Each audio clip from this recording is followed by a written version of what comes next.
Class fifth के प्यारे बच्चों, अस्सलाम वालेकुम। उम्मीद करता हूँ आप सभी खैरियत से होंगे।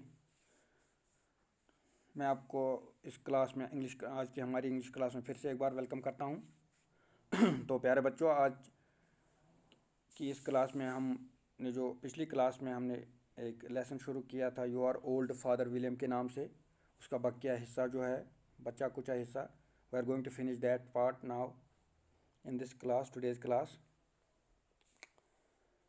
सो I request you to open your English text book at page number 44। आप भी अपनी English text book page number 44 पर खोल के रखें, और जिस दौरान मैं पढ़ता रहूँगा, एक्सप्लेन कराता रहूँगा, आप भी आप अपनी इंग्लिश टेक्स्ट बुक को अपने सामने खोल के रखेंगे और आप भी पढ़ते जाएंगे ताकि आपको पढ़ने में आसानी हो जाए। तो चलिए, अगर आपको आइडिया होगा, before starting today's lesson, let me give you a little and brief recap of what we have read already in our previous class। जो हमने पिछली क्लास में पढ़ा था उसका थोड़ा सा रिकैप आपको कराऊंगा कि ये इस लेसन में you are old father William इस लेसन का नाम है। तो इसमें मैं आपको दिखाऊंगा, यहाँ पर है आपका lesson you are old father William. It is there at page number 43, जहाँ जैसा कि पिछली क्लास में मैंने कहा था।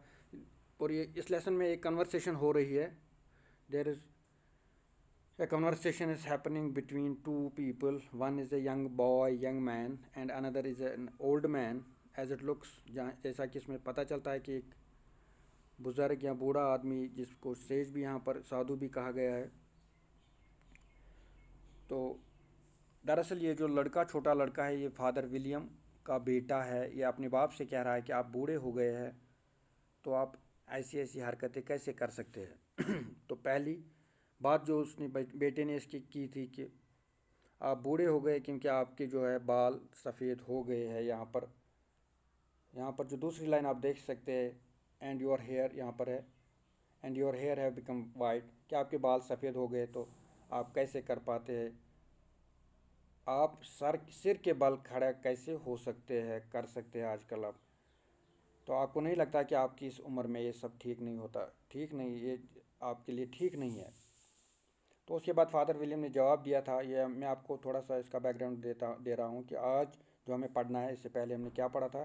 फादर विलियम भी उसको उस जवाब में कह रहे हैं कि मुझे पहले जब मैं जवान था तो मुझे लगता था कि मेरा ऐसा करने से मेरे दिमाग में चोट लग सकती है, बट मुझे आई एम श्योर नाउ कि आज तक ऐसा नहीं हुआ, तो इसलिए मैं इसको करता ही जा रहा हूँ। I do it again and again, मैं इसको करता ही जा रहा हूँ। फिर उसके बाद बेटे की बात फिर से आ गई कि आप बूढ़े हैं, जैसा कि मैंने कहा, और आपकी बॉडी जो है अनकॉमनली फैट हो गई है, आप मोटे हो गए हो, एक बूढ़े को जो जैसे मोटापा होता है। तो फिर आप सामर सॉल्ट कैसे कर सकते हैं, जैसे हवा में उछल के टर्न लेना, फिर खड़े होना, पैरों पर सीधे खड़े होना, तो आप ये कैसे कर सकते हैं। तो फिर उसने कहा था, उसका राज भी कहा कि ये सब मैं इसलिए करता हूँ कि मैं जब जवान था, मैं अपनी जो है अपनी लिम्ब्स को, यानी अपनी आर्म्स और अपनी लेग्स को मैं सप्पल यानी सॉफ्ट रखता था, एक ऑइंटमेंट लगाने से लगा कर। तो अगर आप मुझे मौका देंगे तो मैं आपको भी एक दो ऑइंटमेंट जो है, वो दवाई जो है, मैं आपको बेच दूंगा। तो ये भी कहते हैं कि इस बॉक्स यानी इस पैक का जो ये ऑइंटमेंट पैक आता है, उसकी एक बॉक्स या एक पैक की कीमत 1 शिलिंग है। तो ये भी फादर विलियम अपने बेटे से कह रहे हैं कि अगर आप मुझे बेचने का मौका दें, मैं आपको एक दो दे दूंगा ताकि आप भी इनको आजमाएं। तो आपको भी पता चलेगा कि आपकी बॉडी कितनी जो है नरम, सॉफ्ट या सप्पल रहेगी, फिर ताकि आप भी फिर सामल सॉल्ट। तो चलिए, आज का जो लेसन है हम शुरू करते हैं यहाँ से। तो this was about what we had already read in the previous class. वो हमने पिछली क्लास में पढ़ा था, उसी का मैं थोड़ा सा आपको आइडिया दे रहा था। तो आज की जो है, आज हम यहाँ से पढ़ेंगे। आई am going to show you, you are old said the youth. फिर से ये जो जवान है, he is telling his father that you are old, आप बूढ़े हो गए हो, and your jaws are too week for any thing tougher than sweet. You are old, आप बूढ़े हो गए, सेट द यूथ, इस जवान ने या इसके बेटे ने कहा, and your jaws are too weak, और आपके जबड़े जो है, जैसे हम खाते हैं तो जबड़ों के ऊपर दांत होते हैं, तो फिर दांतों से हम चीज़ें चबाते हैं या काटते हैं। तो ये अपने बाप से कह रहा है कि आपके जबड़े इतने कमज़ोर हैं कि बुढ़ापे में जबड़ों में इतनी ताकत नहीं रहती है। वो इतने कमज़ोर है कि for any thing tougher than sweet, sweet SUET sweet, एक जैसे हम कभी गोश्त खाते हैं उसमें एक हिस्सा होता है जो काटने में बहुत दिक्कत होती है, बहुत सख्त होता है, बहुत टफ होता है, उसका एक हिस्सा होता है चर्बी वाला हिस्सा, वो काटने में बहुत दिक्कत होती है, उसमें बहुत टफ होता है, वो काटने में मुश्किल होता है। तो ये फादर विलियम से अपने बाप से कह रहा है कि आपके जबड़े इतने कमज़ोर है कि आप वो नहीं कर सकते, मतलब उसको काट के खाना खा नहीं सकते, लेकिन वो तो आप नहीं खा सकते, and yet you finished the goose, और फिर भी आपने, तो यू कह रहे हैं कि yet you finished the goose with the bones and the beak, तो फिर भी आपने फिनिश किया खा के द गूज, गूज होता है वाटर बर्ड, जैसे जो कुछ बर्ड्स होते हैं जैसे डक होती है, बतख, गूज होता है हैंस, हैंस जिसको बोलते हैं। तो आपने, आपके जबड़ों में इतनी ताकत नहीं है, बट स्टिल या yet you finished the goose, आपने पूरे गूज को खाया, उस हैंस को खाया, with the bones and the beak, उसकी बोन्स भी आपने, उसकी हड्डियाँ भी खाई, उसकी बीक भी खाई, उसकी चोंच भी खाई, जो कि बहुत ही मजबूत और सख्त होती है। तो he is actually wondering how he can do it, how he could do it, how he could finish eating a goose. हाँ, उसने एक गूज को कैसे खाया, एक हंस को कैसे खाया, with the bones and beak, all that bones and beak, वो सारी हड्डियों के समेत उसने खाया, और बीक के, चोंच के समेत, जो कि बहुत ही सख्त और मुश्किल खाने वाली चीज़ होती है।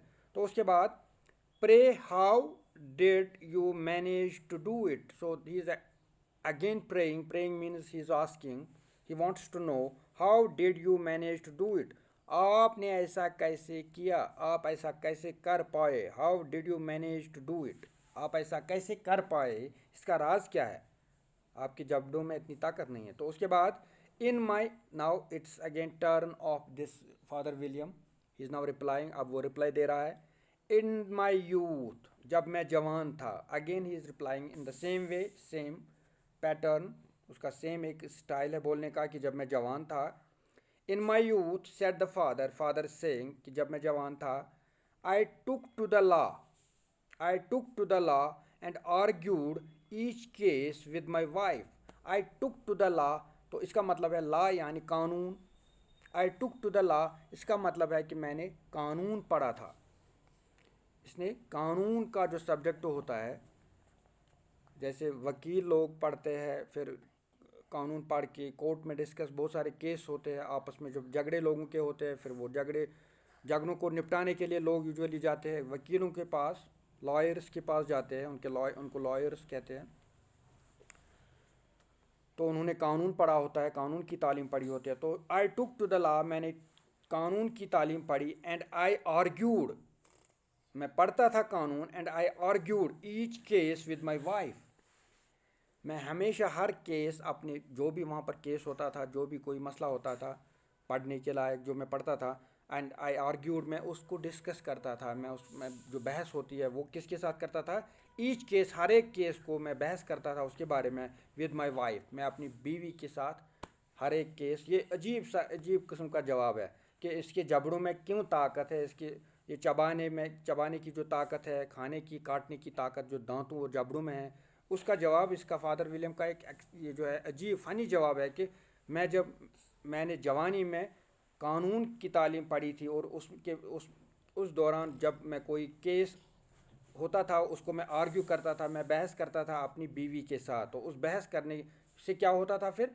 And the muscular strength which it gave to my jaw, और उसकी वजह से, वो बातें करने से, वो बहस करने से, वो आर्ग्यू करने से, उसकी से बातें करने से मेरे अंदर मस्क्यूलर स्ट्रेंथ, मेरे जाज को, मेरे जबड़ों को मिलती थी, मतलब ज़्यादा बातें करने से, बहस करने से इसके जबड़ों में वो एनर्जी या वो ताकत, स्ट्रेंथ आती थी, which it gave to my jaw, उसी से मेरे जो है ये जबड़े मजबूत हो चुके हैं।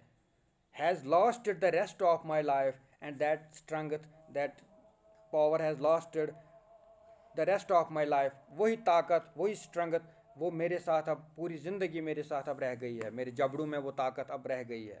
मतलब तब की बात है कि जब मैं आर्ग्यू करता था अपनी बीवी के साथ वो सारे केस, उसी की स्ट्रेंथ जो मुझे जबड़ों में मिल गई बातें करने से, वही मेरी ज़िंदगी में अब पूरे मतलब मेरे साथ ही है। वो ताकत अब रह गई है मेरे साथ, अभी भी है। उसके बाद you are old once again, ये इंसिस्ट कर रहा है, ये बेटा इसका जो है, he is insisting his father that he is trying to convey a message that he is old and he should not do this and that. उसको ये और वो नहीं करना चाहिए, बहुत सारी चीज़ें। You are old said the youth, इस जवान ने फिर से कहा, one would hardly suppose that your eye was steady as ever, क्या आप बूढ़े हो। वन वुड हार्डली सपोज, कि कोई मुश्किल से ये मान सकता है या ये समझ सकता है या ये चीज़ को मतलब भरोसा कर सकता है कि that your eye was steady as ever, कि आपकी जो आंखें हैं, आपकी जो आंखें हैं कि इनमें इतना अभी भी बैलेंस है, एक जगह फोकस करने की ताकत है। मतलब जैसे उम्र बीतती जाती है, साल बीतते जाते हैं, तो एक जगह फोकस करना आँखों में जो है वो फिर उम्र में इतना पॉसिबल नहीं होता है। तो छोटे बच्चों के लिए एक, जैसे छोटे जवान होते हैं, बच्चों की बात मैं बात नहीं कर रहा हूँ, जवानी में इंसान बहुत, उसकी जो आंखों में भी ताकत काफ़ी होती है एक जगह फोकस करने की, बैलेंस करने की, एक जगह बैलेंस अपनी जो आंखें होती है। तो उम्र में फिर उम्र बढ़ने के साथ साथ ये चीज़ करना भी मुश्किल होता है। तो इसीलिए कहता है कि ये इसका बेटा कह रहा है कि your eye was steady as ever, कि आपकी आंखें इतनी एक जगह फोकस रुक सकती है, कोई भरोसा ही नहीं कर सकता। उसके बाद yet you balanced an eel on the end of your nose, और आपने फिर भी, तो आप फिर भी एक ईल यानी एक मछली जो कि बहुत स्लिपरी होती है, फिसलन वाली होती है, उसको बैलेंस कर पाएंगे on the end of your knows. आप अपनी नाक का जो टिप होता है, नोज का टिप, उसके ऊपर उसको बैलेंस कर पाएंगे। सो यहाँ पर पता चलता है कि ये अजीब किस्म के जो है एक्रोबैटिक्स कर पाता है ये फादर विलियम। उसको जो है अपनी बॉडी के ऑर्गन्स जो है उन पर बहुत कंट्रोल है, जो कि इस उम्र में पॉसिबल यूजुअली नहीं होता है। तो यहाँ पर what made you so awfully clever, तो आप इतने चालाक कैसे बन गए। मतलब वो हैरान हो रहा है कि इतने चालाक, क्लेवर हो गए चालाक, ऑफुली क्लेवर, तो बहुत वो हैरान होके कह रहे हैं कि इतने चालाक आप कैसे बन गए, इतना कुछ कैसे कर पा रहे हैं कि जब आपकी उम्र वो नहीं है। तो इसका जवाब फादर विलियम देंगे यहाँ पर। So now let us see what how he replies, कैसे वो जवाब दे रहे हैं।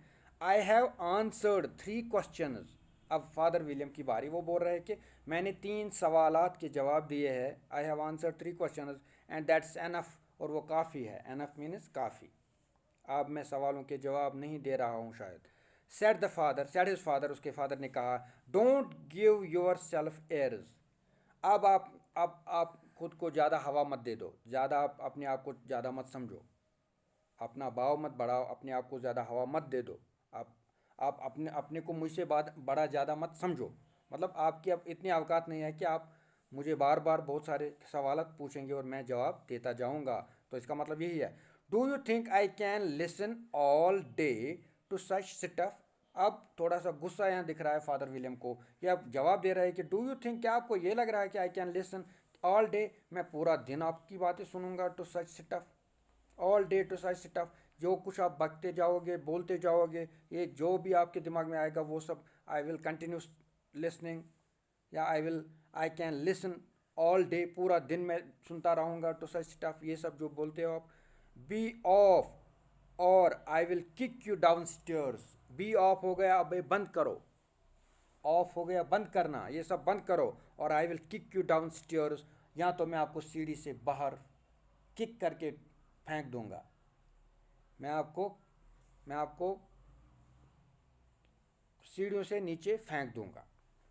तो यहाँ पर लगता है कि फादर विलियम को अब गुस्सा आ गया कि चूंकि उसको बहुत सारे सवाल किए गए और उसको बार बार ये जो अपना बेटा था, ही वॉज इंसिस्टिंग कि आप बूढ़े हो गए हो। चूंकि फादर विलियम ने दो तीन सवाल के जवाब दिए, उसके बाद उसने अब now he is resisting his further questioning, अब वो फर्दर जो है उसके सवाल का जवाब नहीं दे रहा है। तो उसने लास्ट में उसको कहा कि आप क्या अपने आप को ज़्यादा हवा मत दे दो, अपने आप को ज़्यादा सियाना चालाक मत समझो।